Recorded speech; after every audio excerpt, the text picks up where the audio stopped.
We all dream of a better life. We think about it when we lie awake at night, when we're stuck in traffic or scrolling through another feed that leaves us feeling behind. We talk about changing our careers, our habits, our relationships. But here's the truth no one wants to face. Change doesn't begin out there. It doesn't start with a new job, a new city, or even a new goal. If you want to change your life, change this first. Your standards, not your circumstances, not your plans. Your standards, because your life right now is a reflection of what you tolerate. It's built on what you've allowed to persist, the people you let stay, the habits you repeat, the excuses you accept, the voice in your head you choose to believe. If you tolerate procrastination, you live in delay. If you tolerate mediocrity, you'll never touch greatness. But if you raise your standards, if you say, I no longer accept this, everything begins to shift. You don't need to be perfect. You don't need a master plan. But you need to decide that the life you're living is no longer enough. You have to demand more from yourself. You have to draw a line between who you've been and who you're becoming. And let's be honest, changing your standards isn't glamorous. It's not loud. It's not something you post about. It happens in quiet moments when you choose to get up at 5 a.m. instead of hitting snooze, when you walk away from a toxic conversation instead of engaging. When you tell yourself the truth instead of another comforting lie, it happens when you say, I'm done settling. When you whisper, this is not who I am anymore. You see, the world doesn't change for people who wait. It changes for people who lead themselves first, who hold themselves to a higher standard even when no one's watching, who stop negotiating with their weaknesses and start building discipline like a muscle. Because the truth is, life will meet you at your level of expectation.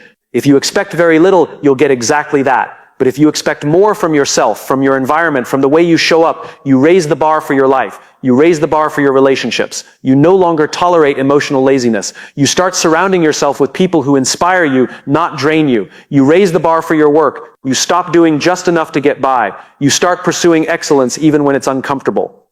Your life right now is a direct reflection of the standards you've chosen consciously or unconsciously. Every result, every routine, every relationship is a mirror of what you've decided is acceptable.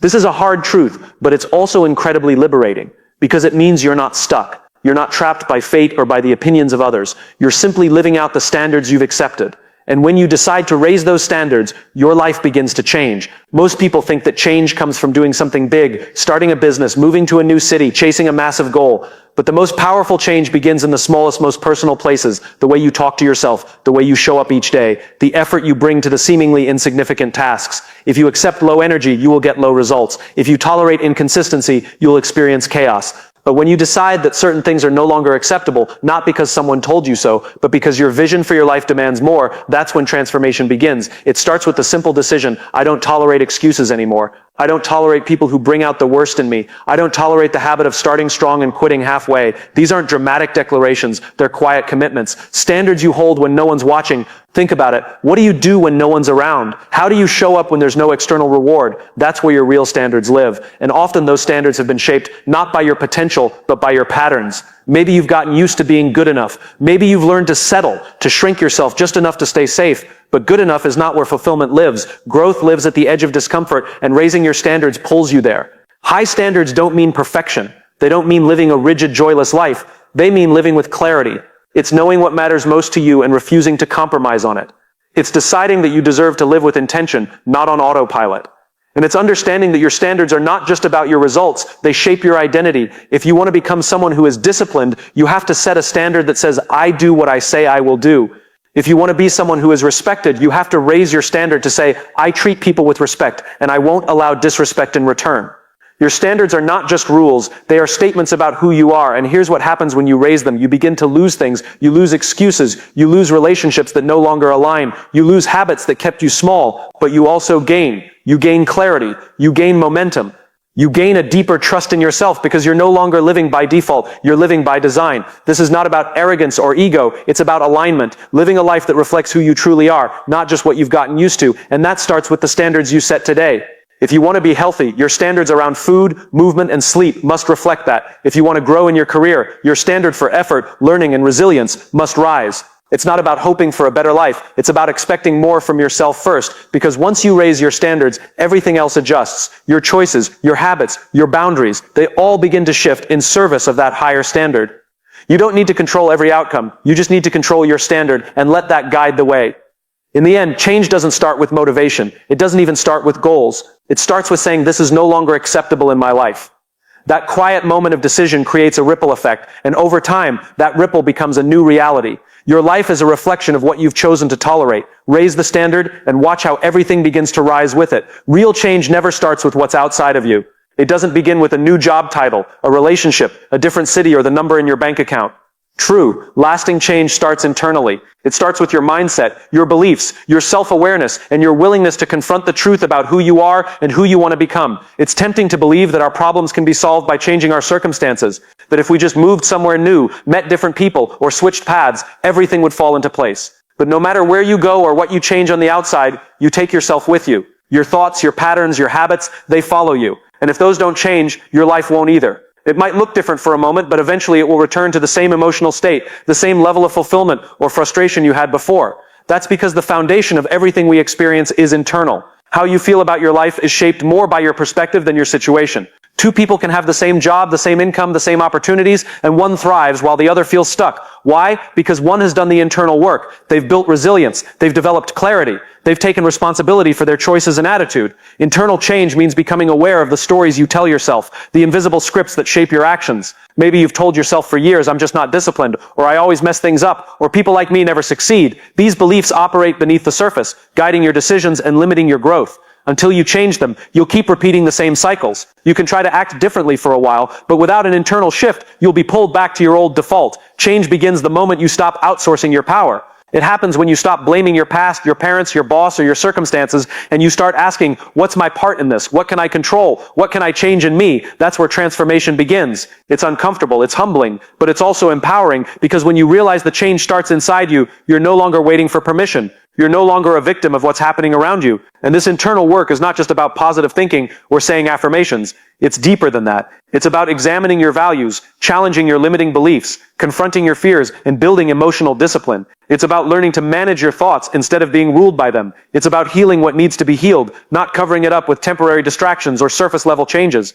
The truth is, the world will rise or fall to meet the level of your internal state. If you're clear, focused, and committed, even the most chaotic external environment can't shake your core. But if you're uncertain, reactive, and constantly chasing validation, even the best opportunities will feel hollow. When you focus on changing internally first, the external change starts to come more naturally. You begin making different choices, not because you're forcing it, but because you've become someone new on the inside. You set better boundaries because you believe you deserve respect. You show up consistently because you see yourself as someone who follows through. You stop seeking approval because you've built self-respect. This is why so many people set goals and still feel unfulfilled when they reach them, because goals don't transform you, growth does, and growth always begins within. If you want a different life, you have to think differently, act differently, believe differently. You have to become the kind of person who naturally creates the life you want, not just chases it. No external reward can give you what internal alignment does. When you've done the inner work, you can handle setbacks with grace. You can lead others with authenticity. You can navigate uncertainty with strength. Because you're not just reacting to life, you're responding with purpose.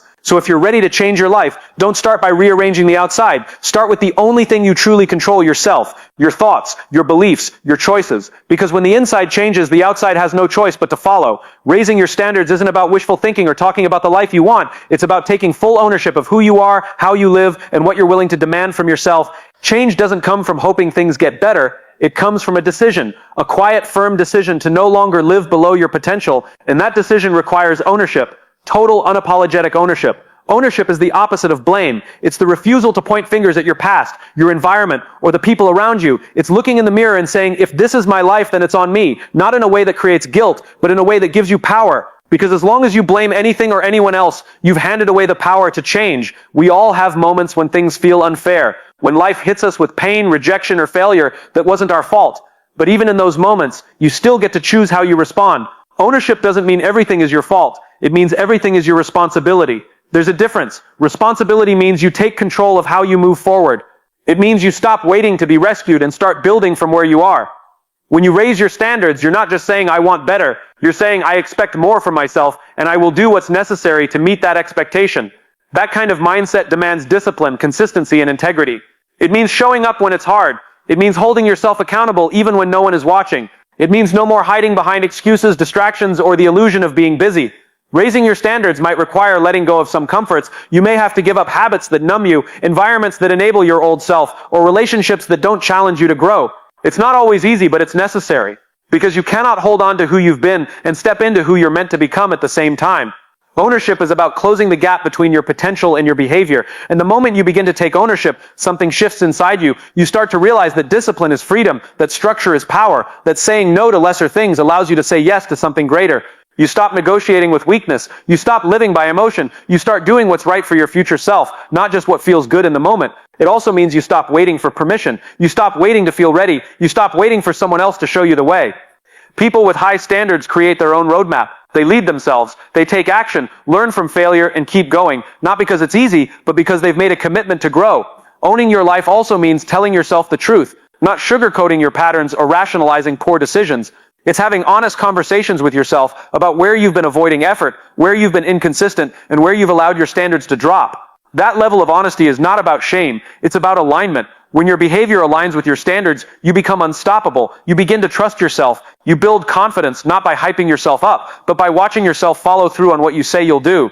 That kind of self-respect is earned. It's earned through ownership, through showing up when it's inconvenient, through choosing growth over comfort, through doing the right thing even when no one else notices. People who raise their standards and take ownership of their lives don't need applause. They don't need to prove anything to anyone. Their validation comes from within, because they know who they are. They know what they're building. And they understand that every action they take either brings them closer to that life or pulls them further away. So if you want to raise your standards, begin with ownership. Own your time. Own your energy. Own your choices. Own your results. Stop waiting. Start acting. Because the life you're dreaming of won't come from talking about it. It will come from becoming the kind of person who lives it through action, integrity, and relentless responsibility. That's the real power of raising your standards. It's not about being better than others. It's about being better than who you were yesterday. And that journey begins the moment you decide to take full ownership of your life. The life you want isn't built in moments of comfort. It's built in moments of discipline. It's easy to chase what feels good. It's easy to follow your emotions. But real growth, real achievement, and real transformation demand something more. The willingness to choose discipline over comfort again and again. We live in a world that constantly tempts us with ease. Everything is designed to make life more convenient, more pleasurable, more effortless. And while there's nothing wrong with rest or enjoyment, the danger lies in mistaking comfort for progress. Comfort can feel satisfying in the short term, but it rarely leads to anything meaningful in the long term. Discipline, on the other hand, rarely feels good in the moment, but it builds something permanent. It creates strength. It builds confidence. It builds a foundation that comfort never could. Discipline means doing what needs to be done, even when you don't feel like it. It's waking up early when you'd rather sleep in. It's saying no to distractions when they're calling your name.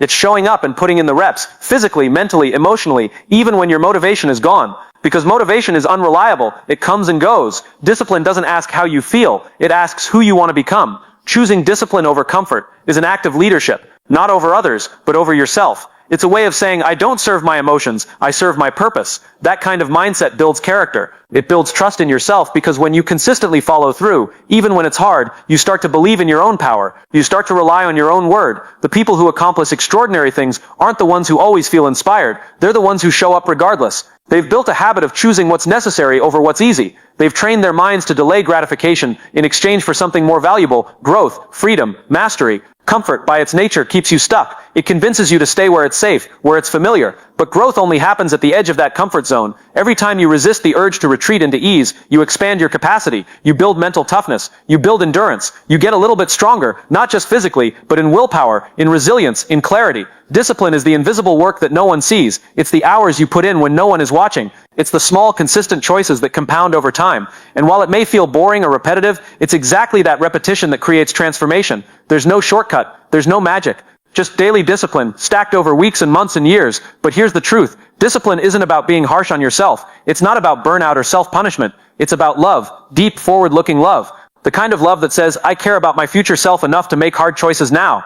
It's easy to give yourself what feels good today. It takes strength to give yourself what will feel better for a lifetime. And when you begin to live with discipline, everything shifts. Your mindset sharpens. Your self-image improves. You start holding yourself to a new standard. You stop making excuses and start making adjustments. You become someone others can count on. Not just because of what you say, but because of what you do. Discipline doesn't remove struggle. It teaches you how to meet it with strength. It doesn't promise ease. It promises excellence. And excellence isn't born in comfort. It's born in consistent commitment to a vision that's bigger than your feelings. If you want to change your life, stop chasing comfort. Comfort has never transformed anyone. Choose discipline. Choose it when it's inconvenient. Choose it when you're tired. Choose it when it's the last thing you want to do. Because every time you do, you cast a vote for the person you're becoming. In the end, the difference between the life you have and the life you want is often one decision: to choose discipline over comfort. Not once, but daily. Quietly. relentlessly, and that decision, more than any motivation or inspiration, will carry you to the life you're meant to live. Who you surround yourself with will shape how you see yourself, what you believe is possible, and how high you're willing to reach. If you want to elevate your life, you have to elevate your environment. And that means surrounding yourself with people, habits, and influences that hold you to higher expectations, not just for what you achieve, but for who you become. It's easy to stay in circles where you're always the strongest, the smartest, or the most motivated. It feels good to be the one who has it together, but growth doesn't happen in comfort. Growth happens when you're challenged, when the people around you inspire you to step up, not settle down. The right environment doesn't let you stay average. It demands more. It pulls the best out of you, even when you don't see it in yourself. The people you spend time with are either raising your standards or lowering them. There is no neutral ground. Every conversation, every influence is shaping your mindset. If the people around you constantly make excuses, you will too. If they avoid hard conversations, so will you. But if they live with discipline, pursue growth, and expect excellence from themselves and from you, it will become your new baseline. That's the power of expectations. They create invisible ceilings, or they open new doors. High expectations aren't about pressure, they're about belief. When someone expects more from you, it's because they believe you're capable of more. That belief is fuel. It challenges you to act with integrity, to show up fully, and to take ownership of your life. Sometimes raising your standards means walking away from people who are committed to staying the same. Not because they're bad, but because they've chosen comfort over growth. And if you stay too long in that space, it starts to shape you. You start to adopt their habits, their doubts, their limitations. But you weren't built for small thinking. You weren't meant to shrink to fit your surroundings. You were made to rise. That rise starts with intention. Intentionally surrounding yourself with voices that stretch your thinking. People who don't flatter your excuses but call you into purpose. People who live what they preach. Not perfect people, but committed people. Those are the voices that build you, that sharpen you, that keep you grounded and challenged at the same time. And it's not just about people. It's about what you consume daily, what you read, what you listen to, what you give your time and focus to. These things are shaping your inner world, and your inner world is shaping your life. If you flood your mind with noise and negativity, it will impact your energy, your mood, and your decisions. But if you fill it with wisdom, discipline, and vision, you begin to operate from a place of strength. Surrounding yourself with higher expectations also means expecting more from yourself, when no one else is watching. It's about setting internal standards that don't change based on your mood, or who's around. You don't wait for applause. You don't lower your effort because no one's checking. You live by your values, because that's who you've chosen to be. That kind of internal leadership is rare, but it's powerful. It builds a quiet confidence, a deep resilience. And the more you live that way, the more you attract others who do the same. That's how environments begin to shift. That's how culture is created. Not through speeches or slogans, but through consistent example. You don't have to have it all figured out to start demanding more from yourself and your surroundings. You just have to decide that who you've been is no longer enough for where you're going. You have to get honest about what and who is holding you back. And then you have to do the hard thing, step forward anyway. Because the truth is, your life will rise to the level of your environment. If you surround yourself with low expectations, you will settle. But if you surround yourself with high standards internally and externally, you'll start living up to them. You'll start making decisions that reflect where you're headed, not just where you've been. Your future isn't just shaped by what you want. It's shaped by what you allow around you. So protect your environment, guard your energy, and choose the people and patterns that stretch you, sharpen you, and call you to something greater. Surround yourself with higher expectations, and watch how your life begins to reflect them. The deepest and most lasting transformation in life doesn't come from changing your habits. It comes from changing your identity. Who you believe you are shapes every decision you make. It's not enough to try harder or push more. If your actions don't align with your identity, they will always be temporary. But when your identity changes, everything else follows. We often focus on the external results, getting in shape, building a business, becoming more disciplined. But the real question is this: who do you believe yourself to be? Because you will never consistently outperform the story you believe about yourself. If deep down you still see yourself as lazy, broken, or not good enough, it won't matter how many goals you set, or how many motivational quotes you read. Your identity will always pull you back to what's familiar. That's why real transformation starts with identity. It starts with choosing to become the kind of person who naturally creates the results you want, not just trying to achieve them through willpower. Willpower fades, but identity, that becomes a way of life. If you want to be someone who is consistent, start identifying as a consistent person. Not someday, not when you reach your goal. Right now. Act like it, speak like it, think like it. Ask yourself, what would a disciplined person do in this moment? And then do that. It's not fake, it's formation. You're not pretending to be someone you're not. You're becoming someone you've decided to be. We often believe identity is something we discover, but in truth, identity is something we decide. It's shaped through intention and reinforced through action. Every time you act in alignment with your new identity, you strengthen it, you build proof, and that proof builds confidence. Most people try to change from the outside in. They focus on behavior, they chase results. But if you want lasting change, flip the process. Start from the inside out. Shift how you see yourself. When you truly believe you're a person of integrity, you'll begin acting with more honesty, even when no one's watching. When you see yourself as a leader, you'll stop waiting for permission and start taking initiative. Identity is the engine that drives transformation. But here's the truth. Shifting your identity isn't always comfortable. It requires letting go of who you've been. It might mean walking away from familiar habits, from environments that reinforce the old you, or even from people who expect you to stay the same. That's why transformation feels so difficult. It's not just about change, it's about loss. You're shedding an old version of yourself to make room for something greater, and yet that's the price of growth. You can't become who you're meant to be while clinging to who you used to be. You have to choose. Stay loyal to your past or commit to your future. The moment you decide to live from a new identity, you begin creating evidence of that version of you. And over time, that evidence becomes belief. And that belief becomes momentum. Your language matters in this process. Stop saying things like, I'm just not that type of person, or I always mess this up. Every time you speak those words, you reinforce a limited identity. Instead, speak with vision. Declare the identity you are building, even before you fully feel it. Say, I'm someone who follows through. I'm someone who faces hard things. I'm someone who leads with clarity and courage. This is not about arrogance. It's about alignment. Because you don't rise to the level of your goals. You fall to the level of your identity. Raise your identity and your life rises with it. Lower it, and no amount of ambition will carry you forward. Transformation also requires repetition. You don't become a new version of yourself in one decision. It's a daily process, a series of choices, a lifestyle. Identity is not a moment, it's a pattern. You build it every day by showing up, doing the work, and aligning your behavior with your vision.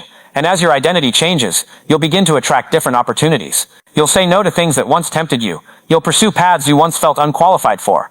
Not because you're forcing it, but because you've become the kind of person who belongs there. That's the power of identity. It's not just a mindset shift, it's a life shift. When you decide who you truly are, everything around you begins to realign. Your habits change, your standards rise, your relationships evolve, your outcomes transform. Not because of luck or chance, but because your identity now demands a new reality. So if you're ready for transformation, don't start by asking, what do I need to do? Start by asking, who do I need to become? And then become it, boldly, consistently, and without apology. Because when your identity changes, your entire life changes with it.